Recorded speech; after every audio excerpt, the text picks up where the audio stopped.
Welcome, everybody, to Moving Beyond Stigma, a new podcast created by Let the Elephants Dance. And we are here to talk about all things mental health. I'm your host, Michelle Crossman, and today we have a very special guest. It is my pleasure to introduce to you Madeline Popelka. She is a writer, trauma survivor, and a mental health advocate. She grew up in Bay Area, San Francisco. She has created an Instagram account called Healing from PTSD in 2020, which has now grown to be one of the largest trauma healing communities on Instagram. Plus, her first book just came out in September 2022, entitled You're Going to Be Okay, which I have personally had the pleasure of starting to read. So welcome.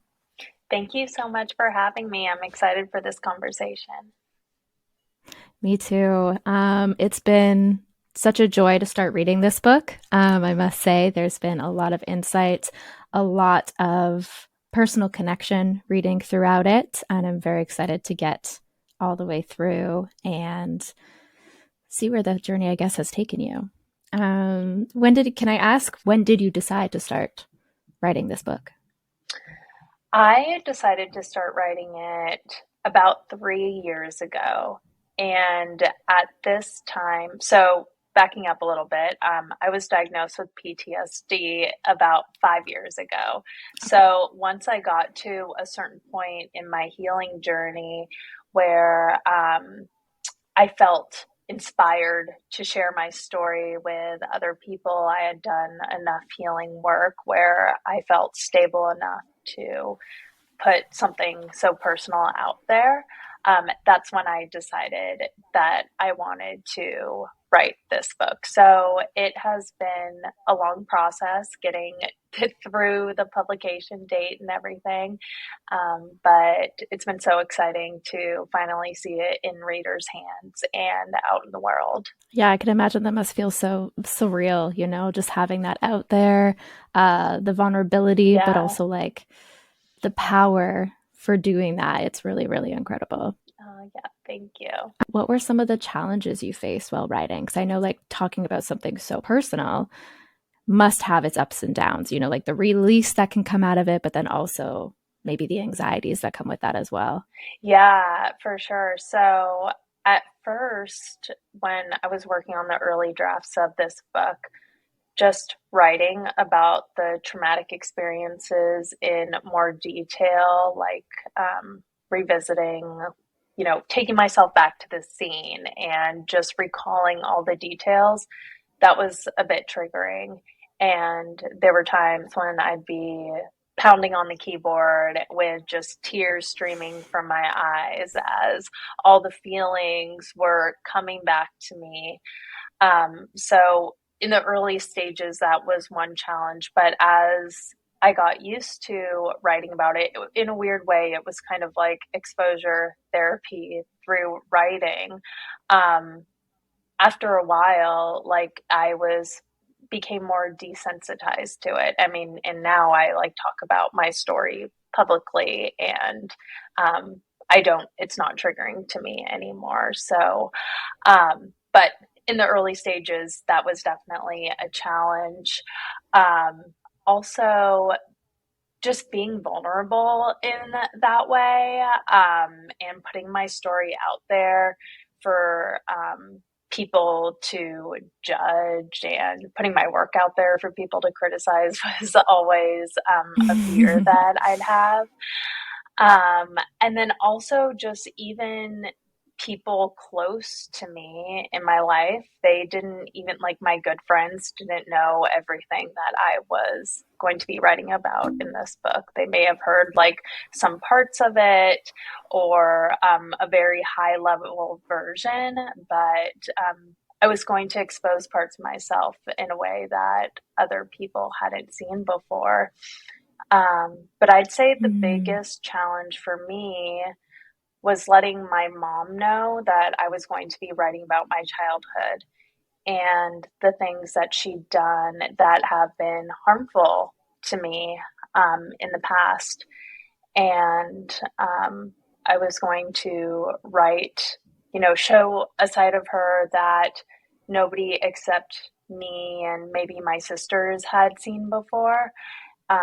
Yeah. And I didn't want to be like, yeah, I didn't want to be like disowned from my family, for like writing my truth.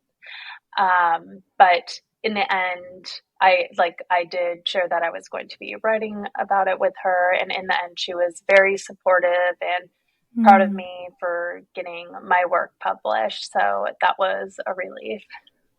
Yeah, that's amazing. I feel like that's such, I guess, just like a weight lifted as well for you, right? And like, Absolutely. yeah, and the generational trauma specifically, like I feel like you Hmm. putting it down on paper just like that is so powerful, and that's one of the really incredible ways that that healing can continue past therapy, past all of the exercises, like this is you taking it into your own hands and taking that power and really driving the healing forward, not only for yourself but your whole family and including your mom, like it Yeah. is so helpful on so many levels. And I very, very respect that. And I think that's very strong of you and incredible that you were able to do that. And I'm so glad that your mom was supportive.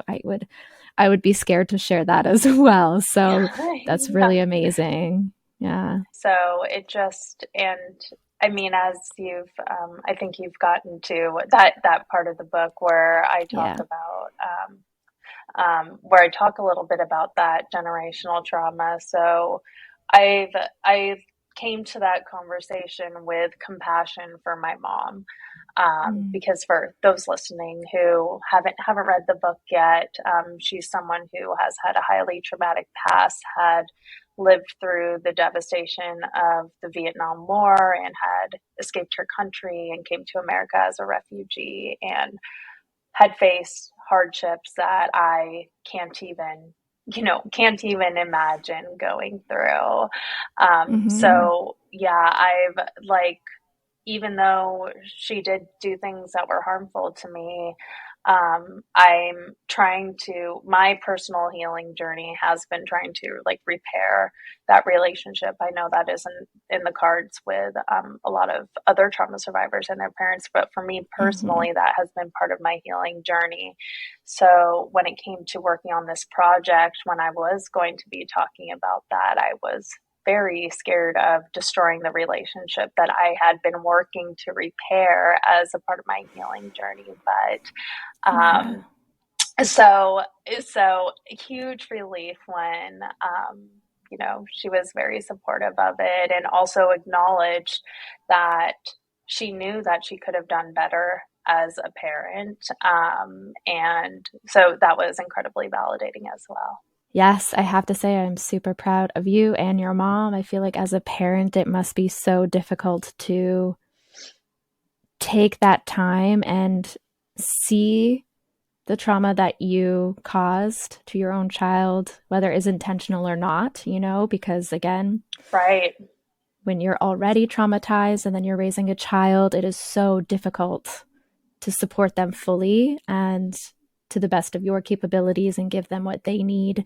That's hard enough without having a traumatized past, So when you add that on top of Right. it, the difficulties, there's so much. So I you know. seeing your compassion there, oh my gosh, seeing your compassion there for your mother and seeing the whole story, not just your part, I Right. think is really beautiful and definitely integral to the healing that you have been doing, and that's Yes. so evident. And of course, I do appreciate that you said that that's not for everybody, because some scenarios, honestly, it you just can't. It's much Right. safer to 100% cut the ties. That Absolutely. you have to be the personal judge of that. And I feel like that's a very running theme in your book as well, having that personal, it's you that makes the decisions, it's you who is in charge of your healing.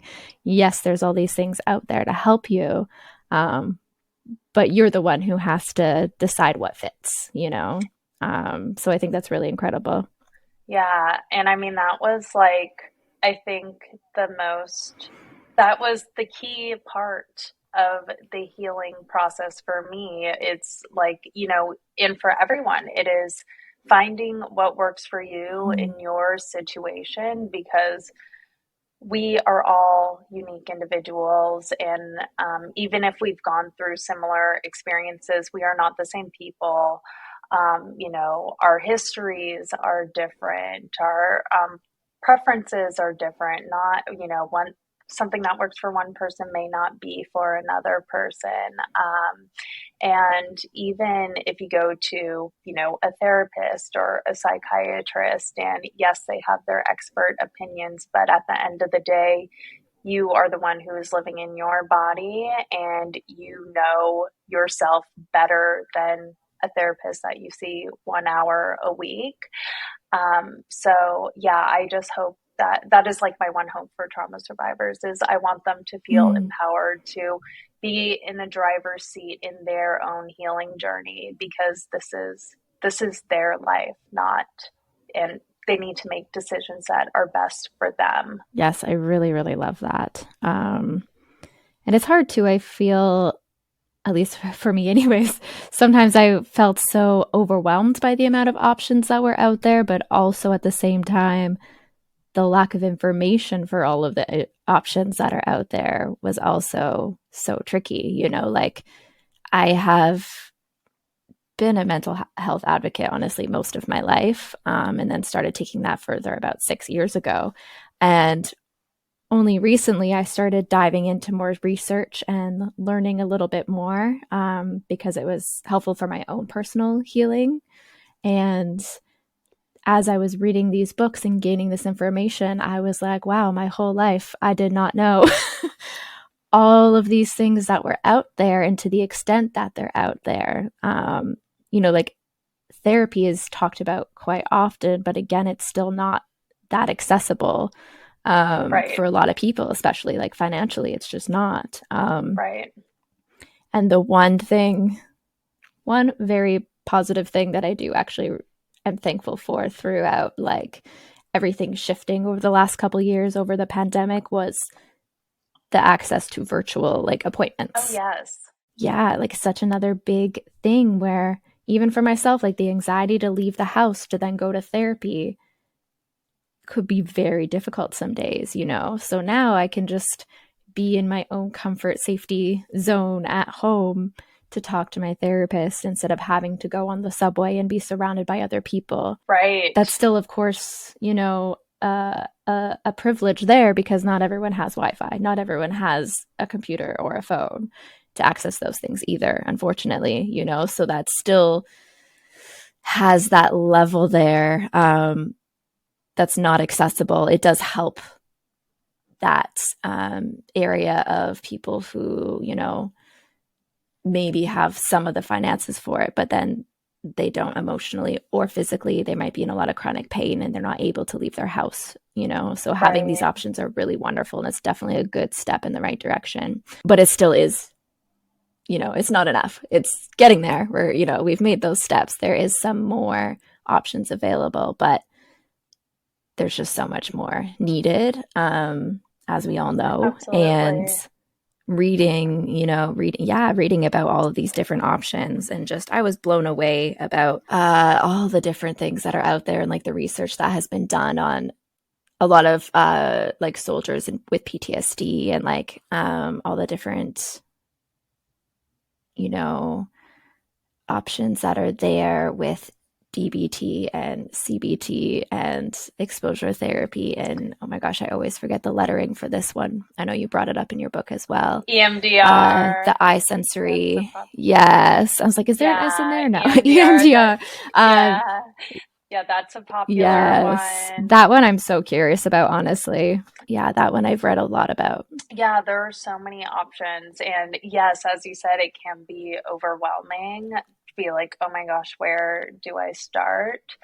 And that's the thing about healing is like, that's like, yes, that's overwhelming, but also there are so many different paths that you can take, and you can really curate your healing Hmm. journey to fit your needs, which I think is really beautiful. And that's one thing that's been like so exciting about having my online community of trauma survivors is hearing what what healing what things have helped them heal, what therapies have been most helpful, what other types of practices and activities, because I was on my own journey, and I'm someone who was who went through lots of like CBT, and then, but I know like Mm. that has not been helpful for many trauma survivors too. So it's really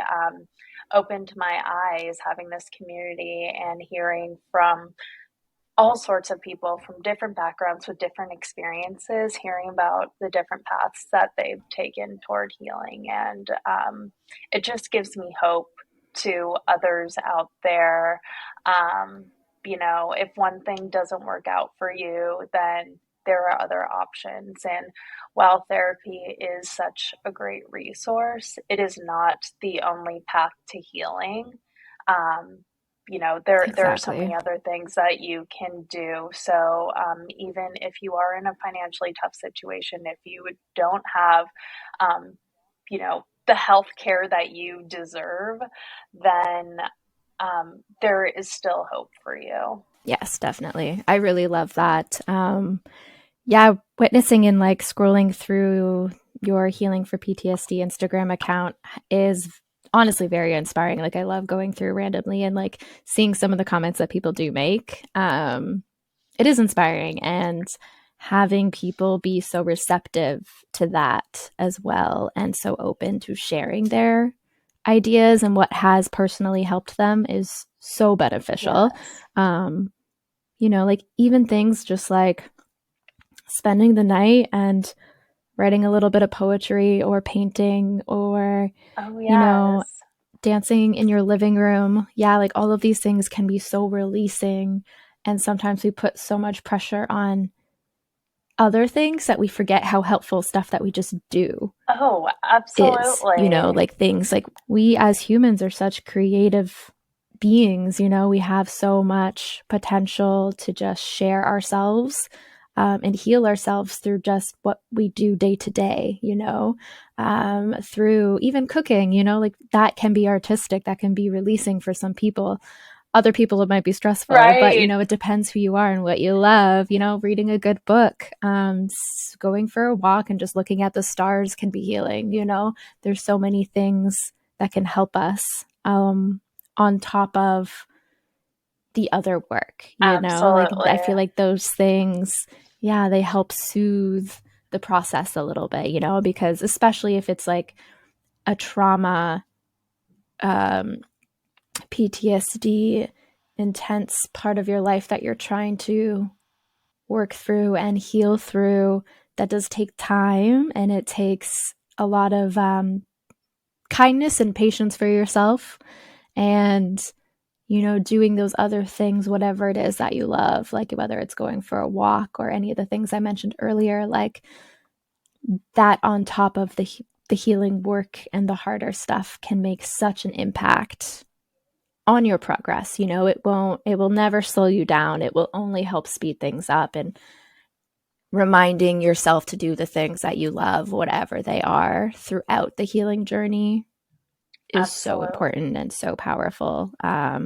Absolutely. Yeah. Like healing just is not just about working through your pain and the heart in revisiting your trauma and Mhm. doing that sort of work. It is just as much about holding space for the goodness, doing the things that bring you joy, letting yourself smile, letting yourself dance, sing, whatever you want to do, tap into your Mm. creativity.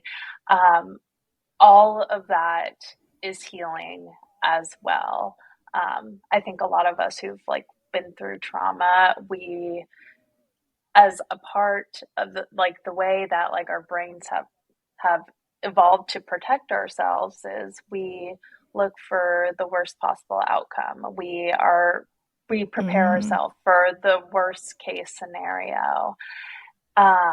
And when we do that, we can forget about, all the goodness that exists. It's like you have tunnel vision and you're just focusing on like what could potentially go wrong, when there's this whole other side which is very real and it exists, but we Mm-hmm. just aren't focusing on it.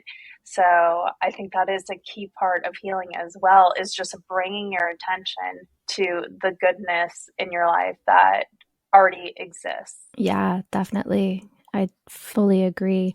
Because yes, it can be so difficult to see what's on the outside of what is happening right now, or what just happened, or the nightmares you've been having, or the flashbacks you've been having, because they can be so strong and overtake so much of your day, Yes. and that's obviously so valid, and it's exhausting and it's very hard to feel. But even throughout that, you know, looking for the little glimpses of joy, even if, at first it doesn't feel like there's a lot, but even just finding one, and then maybe in a couple days you try and find two, and try and slowly work your way up, to be more aware of the joy that's already there, and the love that's already there, and the support that's already there. I feel like that's so powerful and can really help people, very much just sit in that self compassion Hmm. a little bit. When you're seeing the other moments of joy, it can remind you, hopefully, to be a little bit kinder to yourself at the time, and see those lights. You see them shining, you can point them out, and, eventually they will brighten up as well. That darkness doesn't have to take over for your whole life. And it won't, as long as spend the time and take the time, find that joy, find that care for yourself. Absolutely. Yeah, yeah. Absolutely. And if any listeners have picked up my book, there's chapter 11, I believe it's chapter 11, and it's called Hold Space for the Goodness. And in that chapter, I talk Mm. about an exercise that my therapist gave me to help me identify the goodness, the joy that is in my life, kind of what you were talking about. And as you were saying, like, it can be hard at first. You may be struggling to find that Mm. one, like, to name one good thing that is in your life. And I mean, and I totally get it. Like, that's where I was. I was struggling to just name one good thing. And then Yeah, it's it's hard. hard. And then as you start to train your brain to find the good things in your life, it becomes easier. And Mm. eventually, I talk about it in my book more, but like this one simple exercise where you just challenge yourself to write down five good things that happened earlier that day, that really helped me feel more content. And at the time when she had Mm. suggested this exercise for me, I was feeling depressed. And this exercise really helped me, yeah, just feel more content and more at peace with where I was. And, even if I had was having a hard day and felt miserable, it gave me enough hope to be like, you know what, I'm like right now, I'm having a hard time, but I'm going to make it through with this and I'll be okay. I love that. That's a great exercise. When I was having a bit of a rough time, and like the one thing that always kind of helped lift me up in the mornings was like a really good cup of coffee or a really good cup of tea, and I just kind of was like, oh, it's because I like it. And then I realized how comforting for me that is, just to Mm, have the warmth, yes. um, and that little bit of me time. I like to get up and read a little bit in the morning, try not to do too much social media. It's hard not to Right. sometimes, but take a little moment away from that, make sure I can just sit by myself and just like look outside. And then eventually I was like, oh, these are like all grounding tools. Like these are all things that are simple, but they're positive and they're good for you, like you Hmm. can really sit into those moments. And if you start your day like that, you can really reflect and be like, okay, And then even if the day is harder, you can look back on that and you're like, well, at least I had my moment here. I had my morning tea. I had my book. I had that. And if that's the only like positive thing that you want to focus on that day, that's fine. Absolutely. Yeah, I really love that exercise. That's really cool. Yeah. We kind of already answered this question, but I want to see if there's anything else. What were some of the surprise successes that came out from publishing this book? And why I say I think you already answered was the part of the relationship with your mom and the relief that came from that. So if there's anything else that kind of like surprised you afterwards, or even during the process, of course. Yeah, I think that, well, that was a big one for sure. But also that just writing this book it ended up like, yes, it was triggering at first, but it ended up being an incredibly healing experience for me. I write a lot about shame in the book, like, a lot in like the second half of the book, but, and I write about how like giving voice to the parts of myself that are ashamed helps release the shame for me.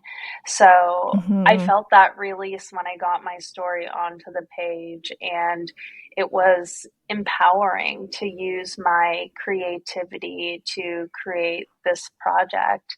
And I wanted to write it with the end goal of helping other trauma survivors out there, which, it just helped me feel like connected to my community. And I think all those things together ended up being like a healing experience overall for me. I think it can be so beautiful when you're trying to do things for others, and you're like trying to connect with maybe more people within the community and share your story so other people don't feel quite as alone, or maybe other people feel heard because they can connect with you. And in turn, it just ends up being this cycle of connection and healing, because them responding to you helps you as well. Exactly. So it becomes this beautiful, it becomes this beautiful circle of just support and healing and honesty and vulnerability that we need so much more of in the world. So I so appreciate that. That's definitely an incredible thing. And I'm so glad that process for you has continued to be healing. Yes. I think that's really amazing. Yes. What was the like emotional experience for you post publishing the book? I guess it's only been a couple months now. Oh, yes. Yeah, it's been a few months. And having it released into the world has brought out so many emotions. So, I mean, it's like, as I said earlier, like I started working on this project like 3 years ago. And, after working on it behind the scenes for so long, it was so exciting to finally see it out in the world, and also having it published by a traditional publisher, which was a big goal of mine. That, I wasn't sure if I'd achieve when I first set out to write the book. So exciting for those reasons. But also scary to put my work out there for people to judge, criticize, review. I was checking the reviews like early on, and then I've kind of just like, I'm like, I don't need I don't, not that I've seen any, not that I've seen any bad ones yet, but it's just like, even just like the act of constantly checking has like brought some anxiety. So I'm like, I'm going to set a boundary there for myself, and it's out. And, I did the best that I could with this project. Whatever happens, happens. I just hope that it gets into the hands of people who really need it. And I mean, now that it's out in the world too, like publishing, like the process is pretty slow because, you write the book, then there are several rounds of editing, and then Mm, it goes into of the course. design. Yeah, like the design, then like printing, and then distribution. So also my life has changed so much since the writing of that book. Like so much has happened in the past year and a half, um and so much growth and healing has happened since I wrote that book Hmm. too. And actually, the last chapter of my book, it's called "Embrace the Ongoing Process," and I talk about how um, I believe that being fully healed is a myth, and that my healing Hmm. journey continues. And I believe for me, it'll be a lifelong journey. And then having this book, which really feels like a snapshot of my life, of where I was at that time. Um, like just seeing how much I've grown since then, it's been kind of surreal promoting a book that, I feel like Yeah. like a past version of myself wrote, but at the same time, Hmm. I'm so proud of what I accomplished in this book as well. Um, and yeah, it's just been amazing to see it out in the world and seeing people reading it, seeing which parts resonate most with them. And it's been really, really rewarding to hear that it's been helping people along their healing journeys. Congratulations, honestly, on being able to do that and being able to go through that journey while healing. And I think, saying or seeing that past self of yours in this book and being able to see the growth that you've made since then is just something that, not everyone gets to document things like that. Mm-hmm. And when you do, I think it's so worth celebrating. Because we all go through different versions of ourselves throughout our life. Because I 100% agree, healing, it's not, there's no end. Yes. It's a Yeah. continuous thing and it's going to keep going because, life is hectic and it's wild, and certain situations are going to bring up other parts of your life, that maybe you did heal very well and you got a long part of that journey processed, and then something happens and then you're like, oh, there's still more work to do here, Exactly. and that's normal. Mm-hmm. Yeah, that's so normal, and that's so part of the healing process, especially with trauma, because those things can be buried so deep. Yes. And the littlest thing can bring up a reminder. And if that happens, like there's no shame in that. There's absolutely nothing wrong with that. All that means is that you just have to focus again a little bit more energy on that part of you and give it a little bit more kindness and love so that you can continue healing that journey. Um, yes, and I really love that you bring attention to that, especially in the end of the book. I think that's so important for readers to hear, for everyone to understand. It feels like, okay, well, I got through this thing, stamped, I'm done. It doesn't work that way, like you have to keep going. Yes. And the healing journey, of course, will shift and alter and change as life changes with you. It won't necessarily ever look the same again No. as it did 5-10 years ago. And that's good. That means that the growth is happening. So it's so important to celebrate those moments. I know it can be very hard, especially when you do struggle a lot with PTSD or any kind of mental health or mental illness. It's so hard when you feel like that relapse come in, or like, oh, I thought I made all this progress, and it's so easy to find that self uh, inner critics and that self-judgment voice kind of take over. Yes. So it's so important to remind ourselves and those that we care about and that we love that that's it's part of the journey. It's the hard part, but it's still there. It doesn't mean that you're off track. It doesn't mean you did anything wrong or that you're broken. It just means that you're still on your journey, which is a beautiful thing. Yes. And yeah, Absolutely. I am very excited to finish reading this book. I can't wait to read about it. There's just, yeah, there's, your voice is very relatable in the book. And, you know, having something like that is just very powerful. And I think it's definitely a type of book that you can read, um, honestly, probably at almost any point of your healing journey. You know, sometimes books can be a little much, Yeah. you know, as much as they're like educational or really powerful, sometimes it can be just a little too triggering to read. And I'll say, like, I have had some very similar experiences as you have. So reading that book was kind of really releasing, I guess, you know, and like, luckily for me, I wasn't in a spot where reading those words was triggering.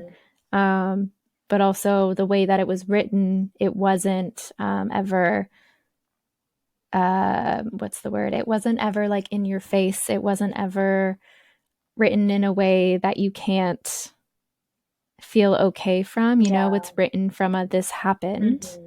you know, and it's okay that it happened. And if it happened to you, that's okay. Yes. You are okay now, you know, and it's, yeah, just the tone of your voice that comes across in the way that it's written is very comforting, even when reading the harder stuff. Mm. So that's just my personal take on it so far. Thank So I just wanted to you. share that with you because it's very, of course, it's a very pleasant read. And for something about trauma and healing, it's hard to find a pleasant read. Yeah, thank you so much. Like everything that you just said was the biggest compliment because that when I wrote this book, that is what I set out to do. I wanted it to be comforting for trauma survivors. I wanted it to be Mm. encouraging because when I was struggling with PTSD as a reader, I turned to books to help me Mm-hmm. through my journey. And a lot of the trauma books are, they talk about very intense traumatic experiences. So they were triggering to Mm-hmm. me. And then some of them are also very clinical with great information about, Yes. trauma symptoms and why we experience them. Mm-hmm. Um, but not written in a way where I felt like, oh, like it's okay for you to be experiencing them. It to me it felt more like, oh, this is what's happening to you. This is what's wrong with you, instead of being like, we're going to make it Yeah. through this together. So that makes me so happy to Mm-hmm. hear that you felt the comfort come through my words. So that is just the greatest compliment. Thank you. Thank you. Honestly, being able to just read it and meet you and chat with you today has been such a wonderful opportunity. So I very much appreciate you taking the time. Yeah. Is there anything else that you would like to share? Any other news coming up? The book is out. It has been a mentally, emotionally exhausting experience. So, me personally, I've been just Mm-hmm. trying to let myself enjoy some time off of right. I do plan to write more books. Nothing in the works quite yet, as I'm kind of just recharging from You're Going to Be Okay Yes. being out in the world. um, but yeah, if any listeners, I mean, if you're interested in buying the book, it's, available wherever books are sold in Canada, the US, Mm-hmm. Australia, the UK. Um, so, and yeah, it's the book that I needed to hear when I was struggling with PTSD and was searching for a path toward healing. And I hope that it helps anyone else out there who is struggling feel Yeah. less alone. Um, yeah. Thank you so, so much for being here. And I think you've done an incredible job of being able to share your bits and pieces of your story and your vulnerability and your struggle and your journey. I think you've definitely will continue to help other people as they read this book, and also follow your Instagram account. Like, again, sometimes a whole book is a little much. So when you get those little For sure. pictures with a little bit of inspirational words or relatable words, that can be so much for people as well. So yes, I definitely highly, highly recommend those listening to go purchase this book. It's been a joy to read, and I very much am looking forward to finishing the final few chapters on my end. And yeah, thank you. Thank you. Thank you so, so much for being here and chatting with me today. It has been an absolute pleasure. And I very much look forward to sharing your story a little bit with our listeners here at Moving Beyond Stigma. Oh, thank you so much for having me. I've really enjoyed this conversation. Thank you again so much for coming, and thank you to those who are listening. We really appreciate it. We are here to talk about mental health, to talk about mental illnesses, our struggles, our successes, the journeys that we're on, and I can't wait to share more with all of you.